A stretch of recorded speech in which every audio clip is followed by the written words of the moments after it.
How's it going, guys? I had such an amazing reaction to the video that I posted last week where I introduced you to some amazing varieties that you can grow in September here in the UK. Varieties that you can sow now to enjoy through the colder months of the year. Because of this reaction, I just wanted to post this bonus video where I suggest 4 more varieties that you can sow now here in the UK in early September to enjoy through the colder months of the year. I always think that the autumn is such an underrated growing season. It's a season where actually so many crops that I love come into their own. I'll explain more about that in a minute. So often people think that autumn is a season in which you can't grow things, a season in which it's harder to grow, and that might be true for some varieties, but the varieties I'm going to talk about in this video come into their own in autumn. They're less likely to go to seed, and they're actually perfectly happy in the cooler conditions that will eventually arrive here in the UK. Just as a bit of a disclaimer, all the advice that I give in this video is from a UK-centric point of view. I live here in the Midlands in the UK, and the advice that I'm going to give to you will differ depending on where you are based in the world. The advice might differ if you're in the far north of Scotland or indeed in the far south of the UK. So just bear that in mind as you always watch these videos, that local conditions will impact what you can grow. That being said, I hope you enjoy learning about these varieties I'm going to sow today in September to enjoy through the colder months of the year. The first variety that I'm going to introduce you to is a variety of radish called Black Spanish Round. This is a variety that you can sow in September, and I'm actually today going to sow these into a module tray, just sprinkling a few seeds per module. Before you start sowing these seeds, you're going to want to fill the module tray with growing medium, ideally a finely sieved growing medium or a specialist seedling compost. Just fill each cell, press the cells down gently to make room for the seeds, and then sow 2 or 3 seeds per cell before covering them over and waiting for the magic of life to reveal the seedlings that are going to shoot forwards from these seeds. I'm going to leave them here in the polytunnel just to give them a bit of a head start before they start growing. So the first variety that I'm recommending you today is this radish variety called Black Spanish Round. You can buy seeds relatively cheaply. Wherever you are in the world, I think they'll be available on well-known retail websites. That's the first variety that I'm suggesting that you can grow in September. Before I go back over there and tell you about the other varieties that you can sow in September, I just wanted to give you a quick update on the seeds and seedlings that I showed you in last week's video. We've had beautiful growing conditions here in the UK, and look how much these mustard red giant seedlings have grown in literally just the space of a week. These are ready to be transplanted right now, and I wanted to slot this little segment into this video to show you that actually sometimes the pace of growth is quite hard to predict, and actually I'm not ready to plant these outside just yet. So what I'm going to do is I'm actually going to pot these on into 9cm pots just to give them a bit more room to grow them on here in the polytunnel a little bit more while I finish harvesting the French beans in my own edible garden. And these are going to go and replace the French beans in maybe just 7 to 10 days time. So I'm going to show you a bit of the repotting process, because some of you have been asking questions about this. I think that repotting seedlings is one of the most relaxing things that you can possibly do in the polytunnel on a quiet afternoon like this one. So I'm going to spend a few minutes now potting these into larger pots, ready for them to grow on, and then eventually go out into the growing space. The Mizuna that I showed you me sowing last week has just started to come up, and over the next few days I'll post some videos where I show you as I plant them on as well.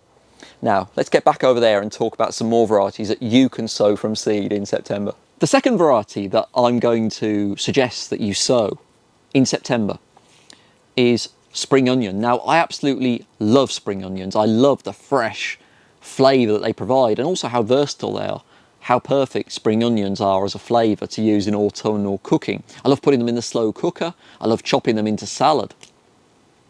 I really, really love to actually use the foliage for seasoning. The spring onions themselves are absolutely beautiful, and they're really tough plants. They grow relatively quickly, so I'm actually going to sow some of these into module trays as well here in the polytunnel, just to give them a head start before I transplant them outside. Once again, just fill up the module tray with a good quality multi-purpose growing medium. If you can use a finely sieved growing medium, that'd be amazing. Put a few seeds per module and then cover them over. I should have said when I was talking about the radishes, make sure that you write a little marker label for each variety so that you remember which varieties come shooting up when they eventually start growing. But my second variety that you can sow in September is the beautiful spring onion. Love spring onions. Those of you who've watched this channel for a while will know that I absolutely love unusual varieties of salad, and I really like oriental greens. Last week I actually sowed some mizuna, and this week I'm sowing another variety which is perfect for sowing in September, which is Pak Choy. And Pak Choy is one of those flavours that I absolutely love to use in the cooking. And at this time of year, it's perfect to sow Pak Choy. September's a great month to sow Pak Choy. You're going to be harvesting the leaves over the cooler months, and the cooler weather is going to mean that it's less likely to run to seed, which is really, really cool. Once again, you're going to fill the module tray with a growing medium, put a couple of seeds per cell, and then cover them over, remembering to put that label to remind you that it's Pak Choy that's growing in those cells. Like the other varieties, I'm going to leave them here in the polytunnel, let them get established before I transplant them outside into their final growing position, where they'll stay for the colder months of the year. Pak Choy is a beautiful variety. I can't wait for this to grow. Finally, I'm going to suggest that you grow some rocket. You sow some rocket in September. Rocket's a really good cold weather crop. It's a staple of the winter herb garden or winter allotment. It's got a beautiful peppery flavour. I love the tangy peppery flavour of rocket. It really is beautiful. And like the others, I'm just going to sow this into a module tray here inside the polytunnel to move them outside once they're a bit more established. I really want to get a crop as soon as possible and start harvesting this salad.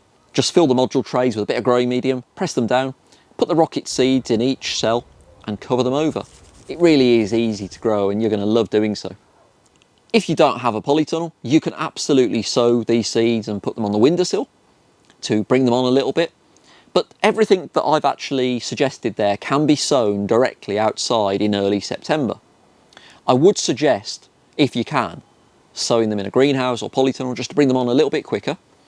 And the other top tip that I would give when you're sowing in September is just to be aware that temperatures are falling and the amount of daylight hours is also falling. So start to reduce the watering.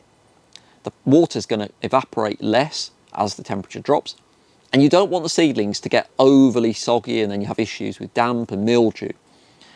So as the temperatures drop, reduce your watering. That's for all your plants, but particularly your seedlings. I really hope that you have enjoyed this little crash course to edible crops that you can grow in September.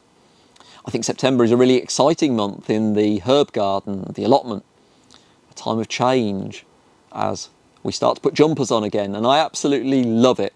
I really hope this video has inspired you to get growing. If you've got any questions, please drop them in the comments below and I'll be delighted to try and answer them. Until next time, I'm Andy from Urban Herbs. Thank you so much for watching, guys. See you later.